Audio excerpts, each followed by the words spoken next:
Hi guys, it's Alli. In today's video I have my top 10 non-polish finds of 2017. So I just thought about the things that I came into knowing or enjoying in 2017 that weren't polish related, and there were a lot. So getting this to 10 was kind of difficult, but I have my top 10. And let's just jump in. So the first item that I have is really something more generic. Specifically one brand, and I'm going to talk about them, but in general, skincare. I've not really cared a whole lot about my skin. I've generally had decent clear skin, maybe not clear in tone, but I've never been acne prone or anything like that until recently. And then recently, I guess, I've started to get a little bit more like whiteheads on my chin and stuff, and started to pay attention maybe a little bit more than I used to. Probably that. So I've adopted a skincare routine, and I can make a separate video on that. I'm not going to go into depth on it, but I've come to really enjoy Origin's products. I still use this cleanser. This is the Noxzema cleanser. My grandmother used this, and I will probably always use this because it has never failed me. So this is what I use to cleanse my face day and night, twice a day. But Origin's products. So after I do that in the morning, I use my Energy Boosting Gel Moisturizer, which you can see, if you can see through it, then you know it's been used. I have enough for tomorrow, and that's it. So, love this stuff. It's a little bit pricey. It's like $30, I think, around $30 or so, but it has lasted me 3 months, so that's not bad at all. And definitely, I've already repurchased it and will repurchase it in the future because I love it. I also use the Refreshing Eye Cream to brighten and depuff, and that's about halfway used. This will last a long time, and its shelf life is 6 months, so it'll probably last about 6 months. I use this 1 to 2 times a day, just depending on what my eyes are looking like, and how tired I am. So I love that stuff too. And then last but not least, I have my High Potency Nitamins Cream, which is what I use at night. You can see that's about a good halfway gone, maybe halfway gone. Haven't had this quite as long, and it's thicker, so it won't last as long. I think all of these products are around $30, and they last about 2 to 3 months. Okay, so next we have a non-product. We have Marvel. I love Marvel. I am a superhero person. I love superheroes. I love the comics. I love the cartoons that used to come on. I love the real versions of stuff that have been coming out on Netflix. I've absolutely loved them. My favorite series is probably The Punisher so far. Yeah, I think that one's my favorite release, and it's the backstory. You have to watch Daredevil first, and when you watch that and you get all the backstory, and then you watch The Punisher, you really you'll feel me. I really love that show. Daredevil is probably my second favorite. It was also really, really good. And I also love The Defenders. More family-friendly options are Agents of S.H.I.E.L.D., which I mentioned in some video. 25 Random Facts About Me. Mention that in there. It's, I think, like PG. The other ones are mature and whatnot. There's not a lot. There are a couple of sexual scenes in Daredevil. I think there might be one in The Punisher. The Punisher's more about like violence and language. But generally, like The Punisher, The Defenders, I think The Defenders is fine.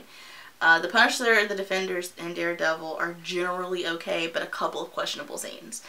Now, Luke Cage and Jessica Jones, those were raunchy, for lack of a better word.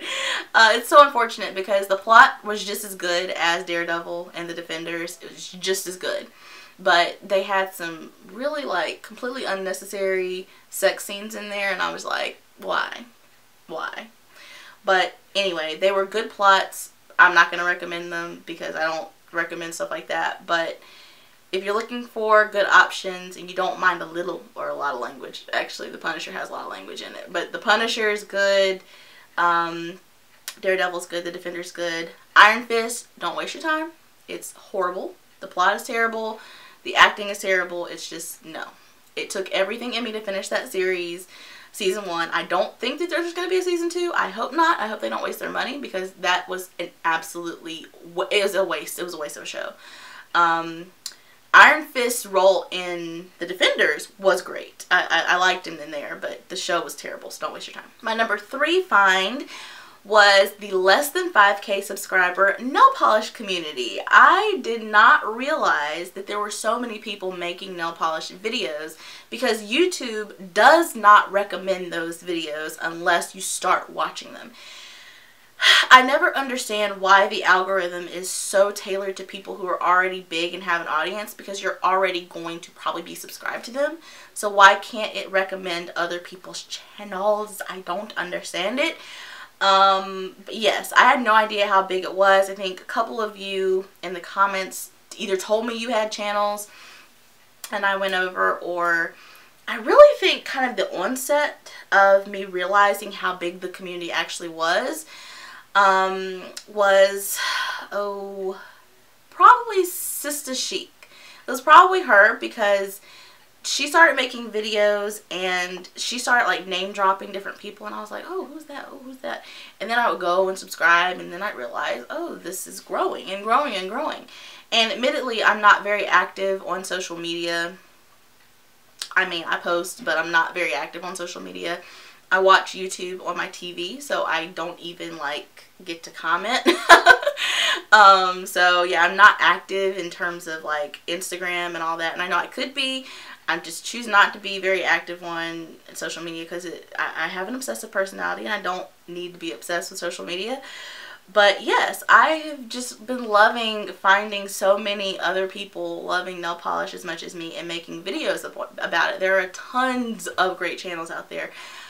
At the risk of making someone mad, I'm going to list as many as I can find in the description box, so that if you have not checked them out, I highly encourage you to go check these ladies out. Yes, do watch, you know, give them support and all of that jazz, and then go over to Instagram and Facebook and follow them there and all that stuff. So yeah. Number 4 is going to be Microsoft OneNote. So this is not technically a 2017 find, because I have used OneNote since college. Use it sparingly, but now I'm using it to organize pretty much all of my notes on my videos as well as my Bible study. So basically, if you're not familiar with Microsoft OneNote, it's like a notebook on your computer. So you can have chapters, if you will, and then each chapter can have like different pages. So like I have a chapter, if you will, on nail polish notes, and then I have a chapter on archived nail polish notes. And the nail polish notes has, right now I have like a template for my full live swatch and reviews. I have a template for hauls. I have a template for the monthly reviews that I haven't done in a while.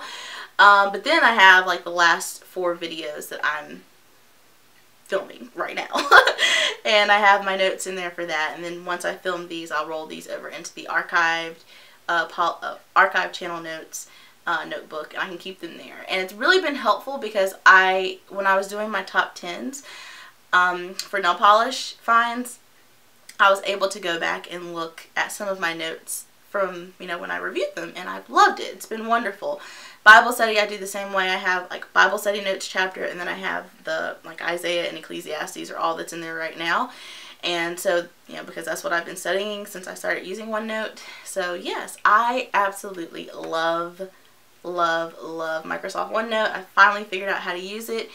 There's also an app that you can put on your tablet and phone, so I'm able to access all of my notes from wherever. So sometimes I'm using my notes on my computer like today. Sometimes I have them on my phone. Sometimes I have them on my tablet. It's just, I love it. Love it, love it, love it. If you're big into organization, you will love Microsoft OneNote. Okay, and then number 5 is going, where did I put it? Oh, it's right in front of me. Number 5 is going to be Colored Rain's Queen of Hearts palette. When I have used this palette, I've always gotten compliments every single time. It's a gorgeous palette. It's a gorgeous formula. I love the fact that they have a mirror. Yes, please. I like their eyeshadow formula. I did for Christmas get You're going to see this in another video, so I'm not going to tell you what I got. But I did get another palette from Colored Rain for Christmas, and I don't like it as much as this one. Let me pause. There are 2 shades in there that I'm not loving. And so for that reason, I would say I don't like it as much as this one, but I still like 3 of the other shades in the palette. Like, really, really like them. So I'm just really liking Colored Rain's eyeshadows. They're pricey, but to me, they're, you know, some of the ones that are worth it. Like, kind of like Modern Renaissance is worth the amount of money that I spent on it. These are worth what I spent on them. I am on a no buy for makeup, probably for a lot of 2018 because I have so much. But that is okay because I think I'm good. The next item, I'm going to stay with makeup for a minute, is the Dose of Colors liquid lipsticks. Again, I purchased Dose of Colors a few weeks ago and I am hooked. Hooked, honey. I'm hooked. I love the formula. I love the wear. They are gorgeous. The only negative thing I can point out about these lipsticks is that they do stain. So I can put Kiss of Fire on and it's like nothing takes it off. I have to like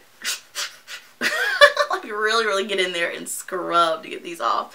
So that's the only negative. I can literally swatch it on my hand, wash my hands 7 or 8 times, and it's not coming off.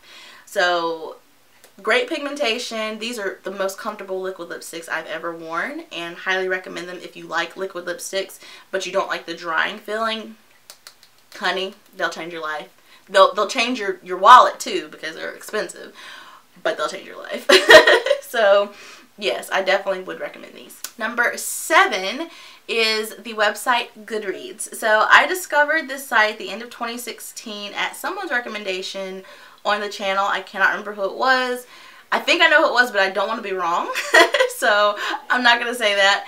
But I found it at someone's recommendation at the end of 2016. Some of you are on there. It's been a great way to get to know a lot of you through Goodreads because I can see what you're reading, what you like, and that just helps me to understand you guys a little better.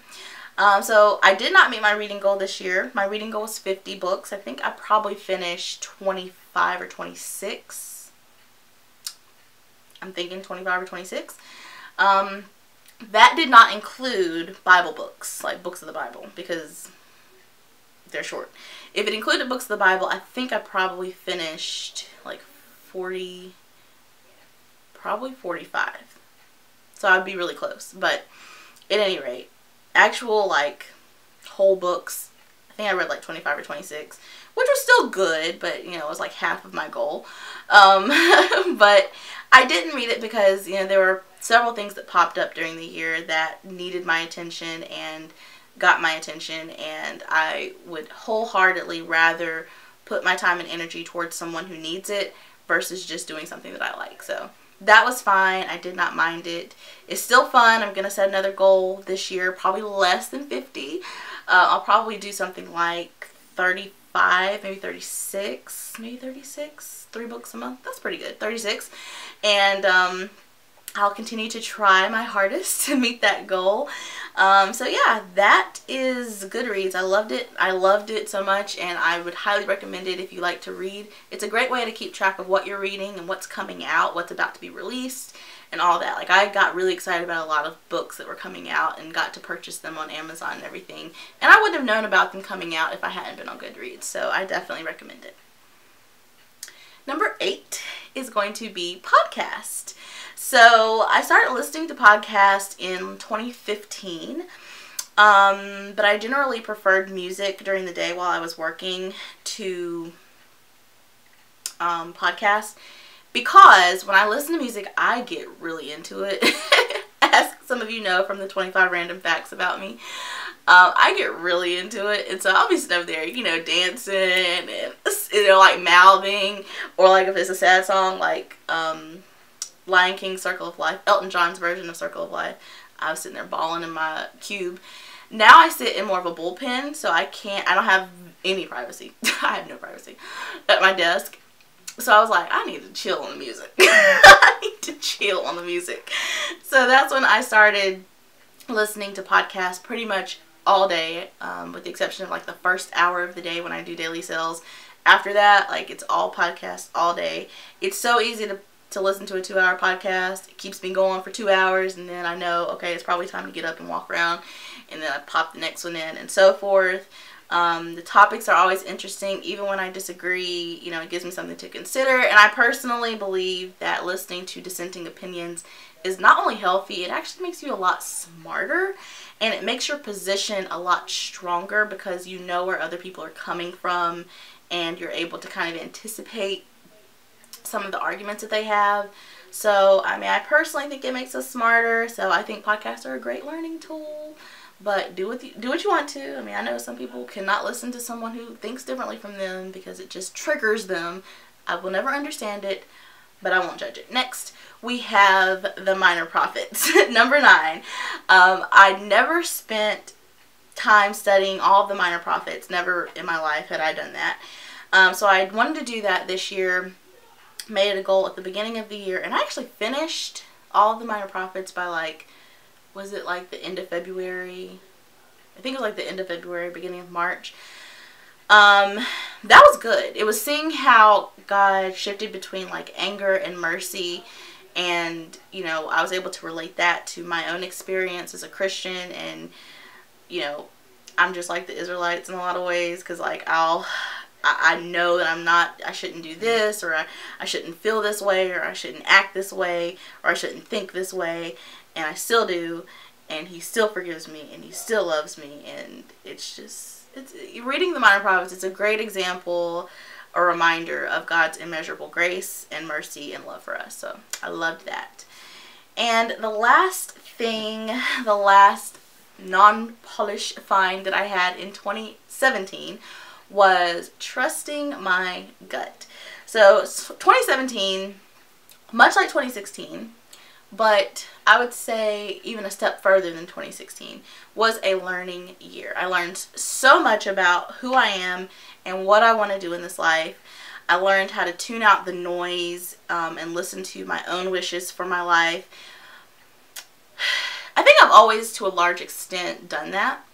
I've not been a big, like, peer pressure person. Like, what other people do most of the time does not appeal to me, so I don't have a problem being like, I don't want to do that. But changing jobs, that was kind of a big deal, because it's like everybody had their own opinion about it, and, you know, oh, you don't want a reputation of a job hopper, and, oh, you should stick it out, oh, you have a good situation, oh, no, like, I had to think about it in my own terms, and yes, I left a good situation. I left a situation where I had so much flexibility, so much freedom and flexibility to pretty much do as I wanted to, but I wasn't growing as a professional in that role. I didn't enjoy the work at all. Very little of it. That was a very small percentage of the work that I enjoy, and I just needed something different. I needed more structure. I needed more of a challenge, to be honest. I just needed something where I could come in every day, have work that needs to be done by, like, the end of the week, or by, you know, 2 days from now, or, you know, at the very least, like, a month from now, as opposed to the projects I was working on in my last job were like, a year, this needs to be done. And I'm like, well, you know, it's really good, you know, you get excited and you start it, and then you just realize you still have 11 months to go. So I needed, you know, some of those more immediate goals in front of me, and I did a lot of this job hopping. I did a lot of job hunting alone. I only told my family, close friends, and church family when I had something promising, like something that I was excited about, and, you know, had the interview for, and that was just asking them to pray for me. It was really a personal journey for me, and I did a lot of behind the scenes stuff that nobody knew about on LinkedIn and, you know, all these different places online. So it was a great experience. I wanted to do it on my own, and I knew that, you know, I had to accept the consequences of whatever choices I made, and thankfully, you know, it could have gone left, but thankfully it didn't.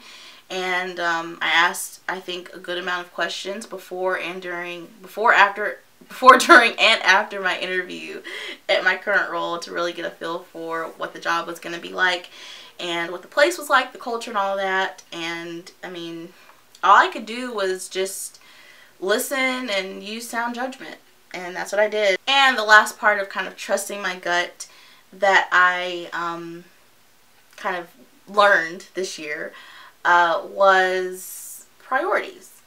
And I have a problem with, I'm a very loyal person, loyal to a fault, definitely, where I keep people as priorities who definitely don't see me as a priority. And that's not to say that at all points in your life you're going to have that perfect marriage of I mean a lot to this person and they mean a lot to me. It's not always going to happen like that. Some people will need you at certain points in your life more than you need them, and there will be people who you need at certain points in your life more than they need you, and that's fine. But it can't be that it's always that way with, you know, certain people. And if it is, then you need to ask yourself, what would your life look like without that person in it? And if it wouldn't change that much, except for the amount of effort that you're putting into whatever it is, you probably need to cut that person off and let them go. Because they're not holding on to you, you're holding on to them. And that's something that I definitely, that was a 2016 and 2017 lesson, but probably more practiced in 2017, because I just learned, you know, look, if it's always me texting, if it's always me calling, if it's always me initiating us hanging out and getting together, I can use that time directed somewhere else. And that's what I did. I focused on a lot of other things. That's how I was able to read as many books as I did.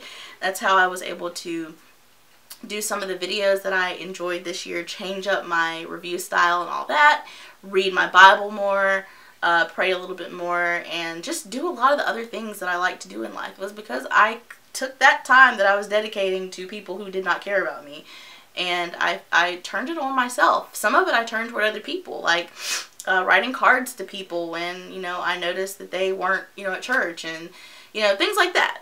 You know, things where I could actually, like, take the time that I was dedicating toward this person who didn't care about me and take that turn around and make it better, you know, make it good for someone else, you know.